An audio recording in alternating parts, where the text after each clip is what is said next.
वज़ीर-ए-आज़म का तुर्कमेनिस्तान के सदर को टेलीफोन ईद की मुबारकबाद दी। तमाम शोबों खुसूसन तिजारत, तवानाई, रवाबित और इलाकाई तरक्की में ताउन को मज़ीद मजबूत बनाने के आज़म का यादा।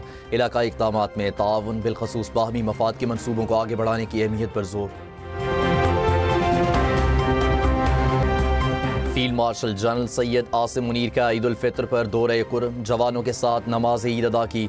मुल्क के इस्तेहकाम के लिए खुसूसी दुआएं। अफगानिस्तान की सरजमीन पाकिस्तान के खिलाफ इस्तेमाल नहीं होने दी जाएगी। फील्ड मार्शल सैयद आसिम मुनीर का दबंग पैगाम। कहा, सरहद पार से सरगर्म दहशतगर्दों को मुल्क की सलामती को नुकसान पहुँचाने की किसी सूरत इजाज़त नहीं दी जाएगी। पाकिस्तान की खुद मुख्तारी का दिफा हर कीमत पर जारी रहेगा।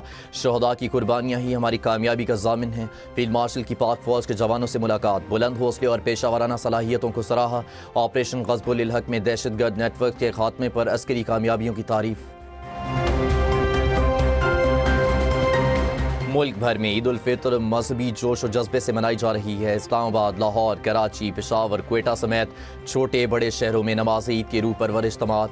मुल्क की सलामती और खुशहाली के लिए दुआएं। नमाज ईद की अदायगी के बाद लोगों ने एक दूसरे को गले मिलकर ईद उल फितर की मुबारकबाद दी। एम न्यूज़ की जानिब से अहले वतन को ईद की ढेरों खुशियाँ मुबारक। सियासी क़यादत की खुशियों भरी ईद। आबाई इलाकों में अवाम के साथ जश्न। सदर आसिफ जरदारी ने नवाब शाह, वज़ीर आज़म शहबाज शरीफ, वज़ीर इत्तलात अता तारड़ लाहौर बिलावल भुट्टो ने लाड़काना में नमाज ईद अदा की। वज़ीर आला खैबर पख्तूनख्वा सुहेल अफरीदी बाड़ा ज़िला खैबर में मौजूद। वज़ीर सिंध मुराद अली शाह ने आबाई इलाके सरफराज बुगटी ने क्वेटा में नमाज ईद अदा की। वज़ीर दफ़ा ख्वाजा आसिफ ने सियालकोट में नमाज ईद अदा की। वो लोगों से ईद भी मिले।